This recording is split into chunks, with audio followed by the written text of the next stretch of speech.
Hello everyone and welcome, this is the Apostate Prophet. When I was still a child, my parents went to the Hajj, the pilgrimage to Mecca, and when they came back, they brought date fruits, prayer rugs, these weird things, some other random stuff, and, water. Water. Yes, water. They brought water. From Saudi Arabia to Germany, they brought water.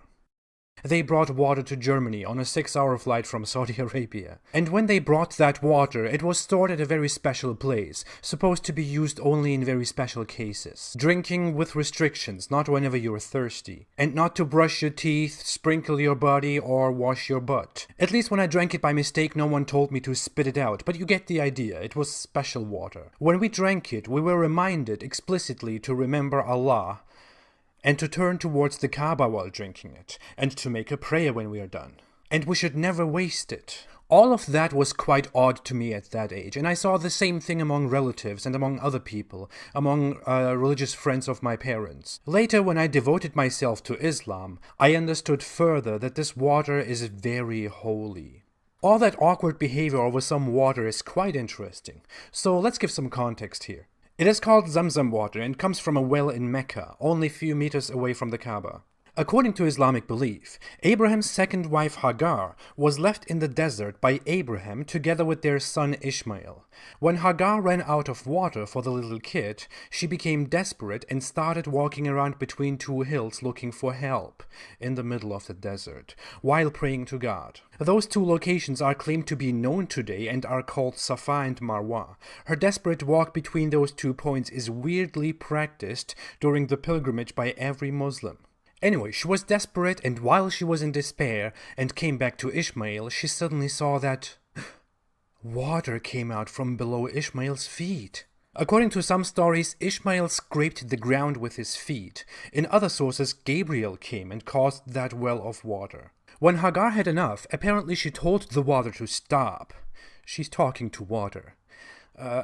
And that stop command is translated from Zam-Zam, stop, stop, which led to the name of the water well, Zam-Zam. Muslims believe that this story happened right next to where the Kaaba stands, which was built later by Abraham and Ishmael. All of this is quite weird, because the same story is mentioned in the Bible, but you will quickly notice that the Islamic story is sort of a rip-off of that biblical story. Of course, you don't know that when you're a Muslim, because you are discouraged from reading the Bible or even touching it, because it has been corrupted. According to the Bible, Abraham's concubine, not second wife, Hagar, was sent and not left by Abraham together with their son Ishmael to a wilderness that is, however, nowhere near Mecca. According to the Bible, that place is the desert of Paran. Now, the desert of Paran is mentioned in some Bible verses, and considering that Abraham lived in Beersheba at that time, which is in Palestine, it would be very illogical and nonsensical if Abraham sent his concubine from here to here. The desert of Paran is described in the Bible as a place close to some other places: Araba, Suf, Tophel, Laban, Hazeroth, Dizahab. All these places are around here, not around here. So in the Bible, where the story originates, the desert of Paran is around Palestine and Jordan, not down here. What's also interesting is that in the Bible, the two continue to live in the desert of Paran, and Hagar later gets her son Ishmael a wife from Egypt, which is here. Imagine her going to Egypt for a wife from here, compared to here. Also, in the Bible, the well doesn't have such a huge significance, except that God gave it to Hagar so that she could feed her child. If we come back to Islam, however, the Zam-Zam well is so big, so significant, so miraculous, that it would have flooded the earth and caused a river if Hagar didn't intervene and stop it. That's what hadith say. Bad Hagar. But hey, that's nothing. Look what the hadith say about the Zam-Zam water. According to Islamic belief, you should drink the Zam-Zam water as a Muslim. That means basically mostly you have to, because in Islam you want to be liked by Allah and Muhammad. Muhammad even called people who don't drink the Zam-Zam water hypocrites, in that the difference between a believer and a hypocrite is the drinking or not drinking of the Zam-Zam water. It's...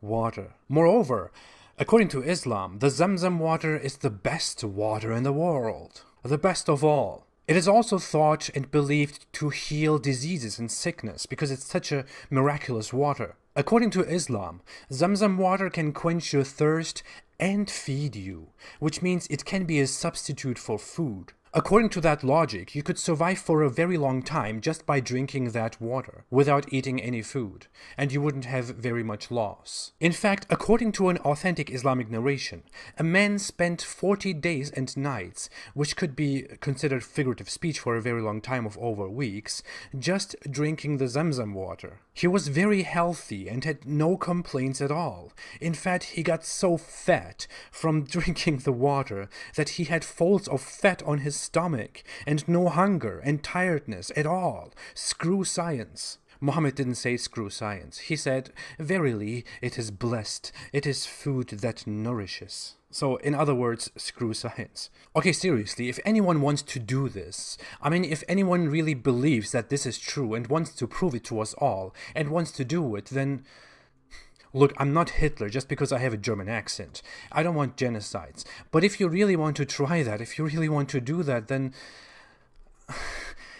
go ahead and please report back to us after over a month, if you can. I assure you, something miraculous will happen, and you won't witness that completely. What is even funnier is that Islam wants you to believe, or that many Muslims do believe, that the Zam-Zam water not drying out, flowing, and being in the middle of the desert is some kind of miracle. But here's a short lesson about water wells, which many people don't really understand, because who really cares about water wells, right? I can't blame you. Water is everywhere in the deserts. If you go and try to learn about how water wells form, you will learn that everywhere, even under a dry desert, there is water underground that you can obtain by digging and using different techniques. So a water well in the desert is not a miracle, although in old mythologies people thought that that was a miracle and a very weird thing. A well flowing in the desert is not a miracle. If we look at water wells scientifically, we see that they are supported by very many natural factors,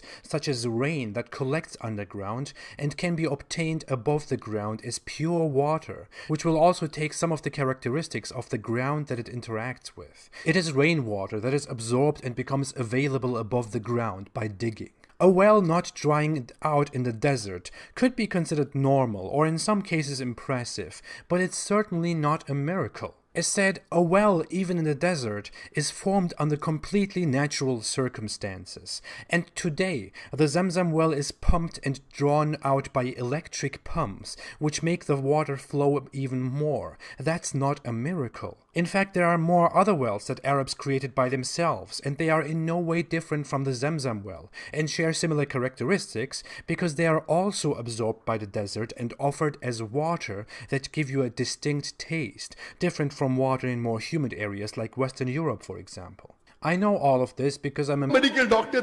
No, I know all of this because it's publicly available information. I'm not a medical doctor. Zakir Naik is a medical doctor. What is also publicly available information is that the Zam-Zam water was tested at different times at different places by different people. And in some completely different, unrelated cases, it was found that the water contains dangerous amounts of toxic bacteria and chemicals, while other studies at other times by other people found the water to be completely fine and normal to drink, without any huge, miraculous, extremely, enormously healthy specifications. Of course, if you look at Islamic sources, they will ignore all the bad results and disqualify them like geniuses, and will only give you the good results, like those shared in Saudi Arabia by the authorities. For some reason, I can't really figure out why they would hide the bad ones and take only the good ones. It's a mystery. As a conclusion, there is not much special about the Zam-Zam water. There is actually nothing special. There is nothing very good and great about the Zam-Zam water. It's water. And the background story about Hagar in the desert of Arabia seems more of a fabrication. It's mythology based on the Bible. Treating it like Allah's special cocktail for you just seems ridiculous from an enlightened point of view compared to a mythological point of view. Carrying it around the world to feed your children with it, it's That's odd, to say the least. And if you want to drink it that way, and you want to drink water while turning to the Kaaba, at least don't treat it like it's coming from Allah's hand, specifically offered to you. And if you want to treat it that way, you can totally do that. But at least don't try and tell other people that there is something holy and beautiful and wonderful and miraculous and great about it, while completely disregarding science and common sense, and then blaming others because they don't believe your ridiculous side of the story. The Sunnah and the admiration for Islam and Allah and Muhammad doesn't substitute science. It just makes you look weird. It's water. We have plenty of it in the world. We have a lot of it in the world. Thanks for watching. If you like this video, please don't forget to like, to subscribe, and to share. If you want to support my cause of enlightening people about the reality behind Islam, you can support You can support me on Patreon or PayPal through the links in the description. Thanks for all kinds of support. Think about the future of your children. Please don't waste your time, and don't waste the time of others. Stay away from Islam. I'm such a jerk.